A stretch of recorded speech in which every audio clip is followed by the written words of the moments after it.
Welcome to another Parker Adams boat sales video walkthrough. The boat we've got in front of us today is a boat that we've got on listings with us at the moment, and it's a Cobra 755.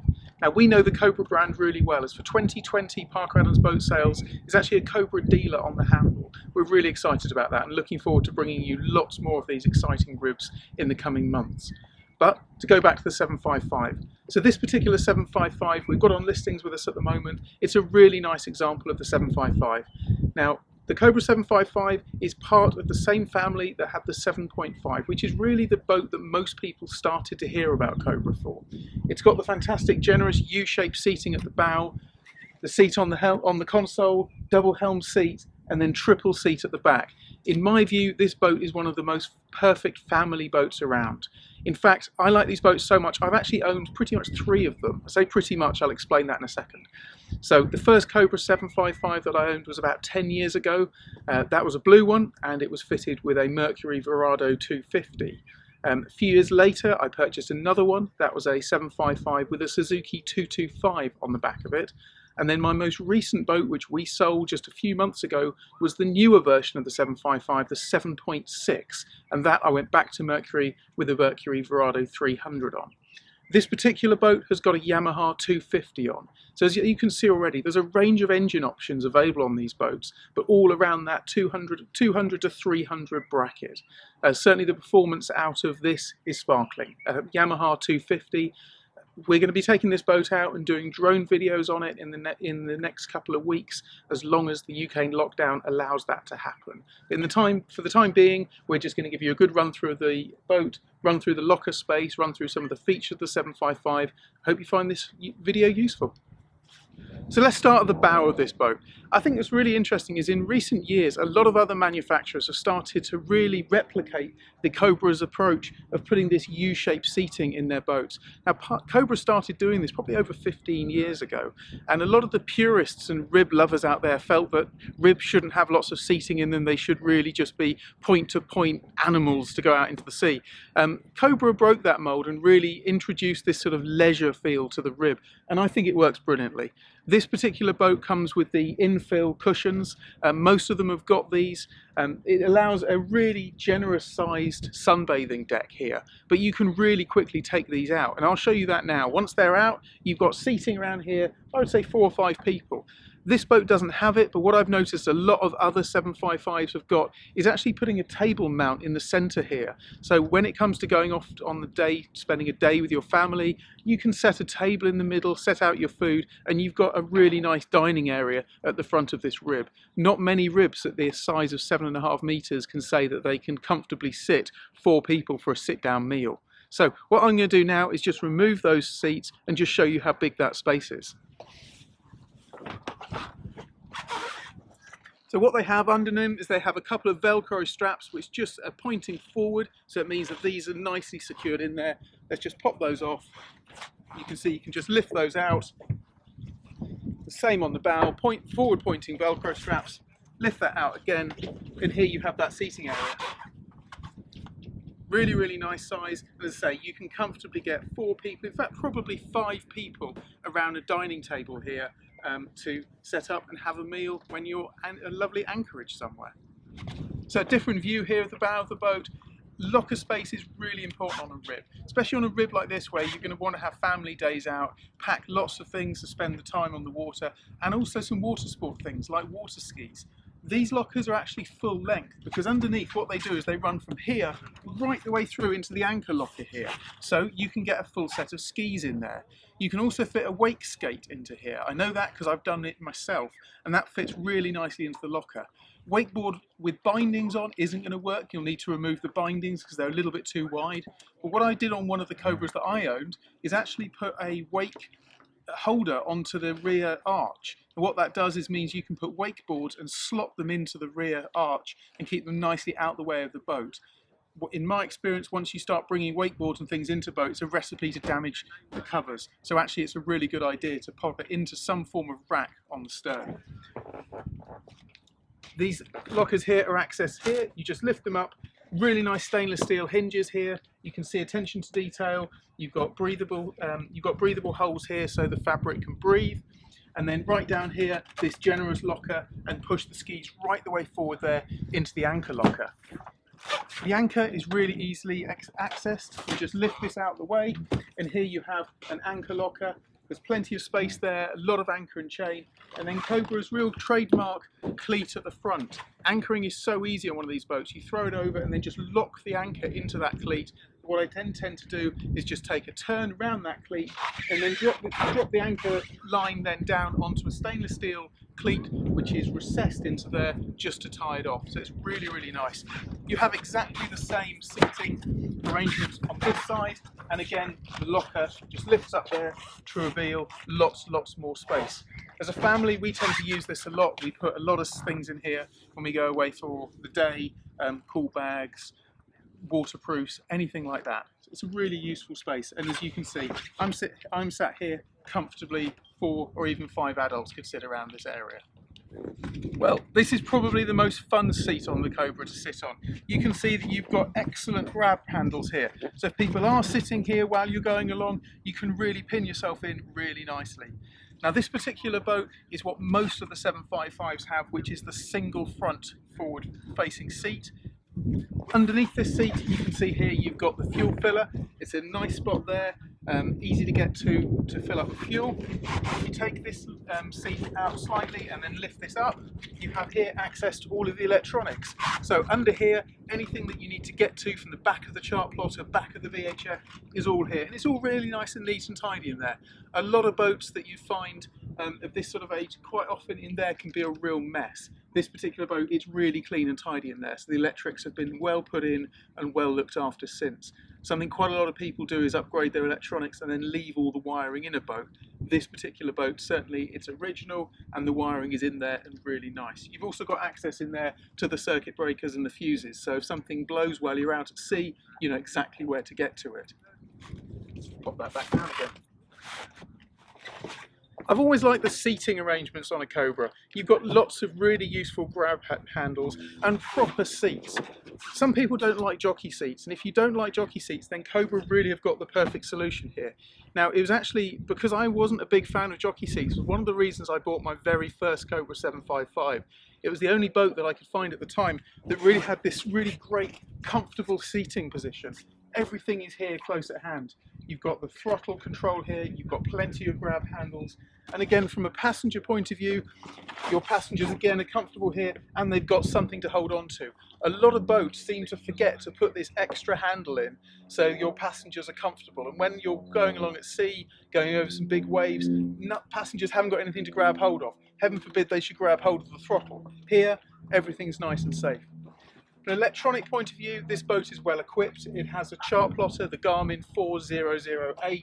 It's got an upgraded Fusion radio on here, which comes complete with Bluetooth, and it also has a VHF with DSC. You've got your Carling switches here with a couple of spare switches where you could, if you wanted to, perhaps fit underwater lights or fit courtesy lights to this boat, but it's got everything that you need here. Really nice carbon effect steering wheel, and your Yamaha speed, fuel consumption, tacky, and then obviously your all-important compass. Everything's here. If you want to get access into the bottom of this cupboard, then you have here access to that locker space. In there you've got a huge space, and we tend to use that for a family, putting our holdalls in it, putting things we want to get access to, some of those essential nibbles that the children want to get to. We put them all on here. And although this boat isn't fitted with a cool box, this console actually stays really cool in the summer. It's probably because it's white, it doesn't absorb the sun, and the heat in here is normally really, really good. I have heard some people fitting small cool boxes or some of those 12-volt portable bags into this console. That's another solution which could work really well. The kill cord, massively important feature on a rib. You must wear a kill cord when you're out on a rib, and the kill cord position is down here. A lot of ribs have it up here, which means that there is a tendency to suggest that the kill cord should be worn around the arm. The kill cord should always go around the leg. Cobra know this and install it really nice and close here. Now these seats hide a little bit of a feature. Now this feature is that the seats can be actually rolled up. So what you do is there's a little grab handle here. You lift this up pull this out the way, drop the back down and lift that up. What you've done now is you've created much more space.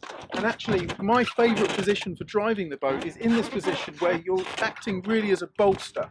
So you've got your hands on the wheel, your throttle controls are close by, and you're nicely wedged into the boat here. It's a really comfortable place to be, and when you're in a rough, heavy sea, it's very supportive. If then you want to give the legs a break, you just drop it back into the seating position. Now, the passenger seat does exactly the same thing. So you can both be in this brace position or standing up here with a bit more space. It's a really versatile arrangement, and I would say quite market leading at the time. Back then you only really had options of a jockey seat, which is not for everyone's taste, or just a fixed seat. This gives you pretty much the best of both worlds. I really like this. So onto the rear seating. You can see you've got 3 proper seats here. Now again, a lot of ribs just have flat seating at the back. The 755 has quite nice sculptured seating. So actually again, you can feel really comfortable in here as a passenger. You've got a grab handle at exactly the right place that you'd want it, and plenty of space here for 3 adults. It really is a useful space to be. This particular boat, you might have noticed, is fitted with a bimini. Now the bimini, this boat's been in the Mediterranean for a little bit, the biminis are really useful here. This particular boat, although it's got the fittings, the bimini isn't included, but it could be added again if you wanted it to. But these seating here, really nice, comfortable seats. Quite a lot of legroom here as well. So I'm about 5'8", and my feet sitting comfortably here. If I stretch out, I can't actually touch the console in front, so loads of space. It's a good place to be, and certainly if you've got friends, family down for the weekend on the boat, they're really comfortable here.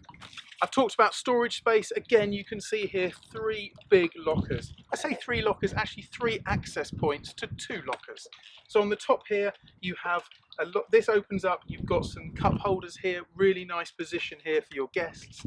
This is the same locker, opens up there, it's access through there. What I've done on my boats is I've put some of those little grey or white IKEA boxes in here, which means you can store perhaps a spare VHF or sun cream, anything you like, into the positions. Here, all I've got in here at the moment is just the covers for the compass, the chart plotter and the radio. At the bottom, then, all watertight cupboards. You've got a big locker space here. You've also got access at the bottom there to the tank.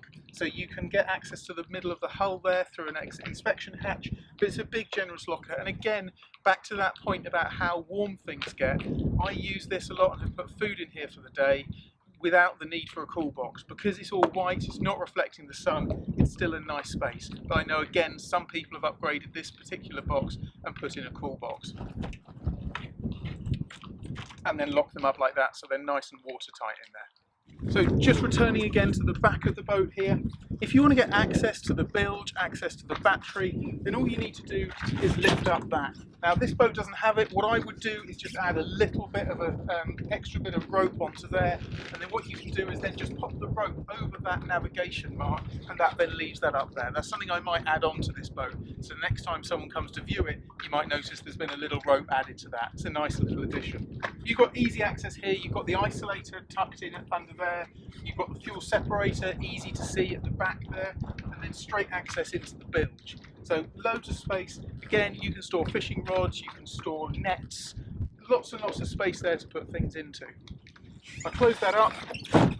Underneath this rear seat, that lifts up, and again you've got a really big locker space. I've kept spare life jackets in there, waterproofs. It's a good space and it works really nicely. You can access it by just lifting the side up like that, or if you pop that down, a bit like the front seats, you can leave it like that, and now you've got easy access straight into that area. This boat is fitted with an upgraded sound system, so you've got Fusion speakers here and also Fusion speakers mounted into the front console.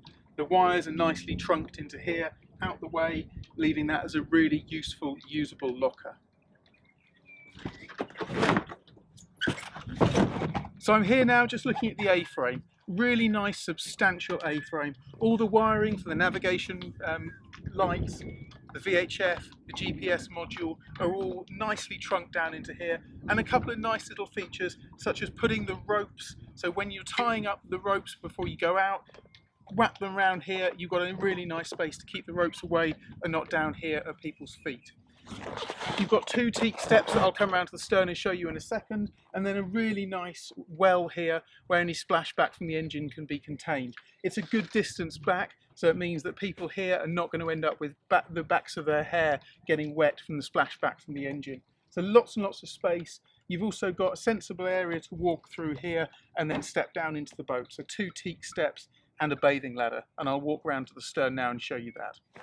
So here we are at the stern of the boat. I've mentioned about quite a lot of space, and here the big, really nice condition 250 horsepower Yamaha, which will push this boat along absolutely beautifully. A lovely stainless steel prop there in really nice condition. There's a 4-step bathing ladder, so when this boat is down in the water, it's very easy to get in from swimming. And then you've got the grab hold as soon as you come out of the water here with the very sturdy stainless steel arch. Synthetic teak on this boat is on these two places here and the same on the other side, and then throughout the whole rest of the boat, which I'm sure you will have seen. Probably the only thing that I would upgrade on this boat, and in fact the price that we have her on includes this upgrade, is a full set of upholstery. Something that can happen over time is that the upholstery can get slightly worn and some of the seams can come away. You've got to remember this boat is actually 12 years old, and that's a little bit as what's happened. So we factored in a complete reupholstery into the price of this boat. That reupholstery is done by the Cobra specialists and really will bring this boat back to looking as good as new. You can see the boat here is currently sitting in the Hamble River. She's on my own Versa dock, so the boat is in the water but out of the water. It's only a tiny bit at the bottom of the boat which is in the water, but on this particular boat it doesn't matter anyway because the hull is actually anti-fouled, and that was anti-fouled by Cobra just a month or so ago. So she really is ready for the season. She's anti-fouled if you want to keep her in the water. She's ready to go if you want to put her into a dry stack, whatever you want. It's a fantastic boat, a lovely example of the Cobra 755, which for me is one of the best leisure ribs on the market. I say that with quite a lot of authority, as I mentioned earlier. I've owned 2 of these boats and one 7.6, which was based around this boat. So thank you for watching this video. I hope you found it useful. This boat is, as I've said, available during the times of lockdown at the moment. Then what we're offering is virtual viewings on these boats. So if you want to have a look over this boat, then I can do that via Zoom or Skype. And in fact, my Cobra 7.6 was sold purely from a Skype viewing. And that was about 6 weeks ago, just when the lockdown started. The person looked over the boat online, actually paid in full that day, and the boat was on its way off to Ireland within a matter of weeks. So the boat sales are still happening, and certainly we can show you over the boat virtually. Hope you've enjoyed the video. Please subscribe to the channel, like it, share it. If you've got any comments, put them down below, but we'd love to hear from you and love to talk to you about ribs and boats. Many thanks.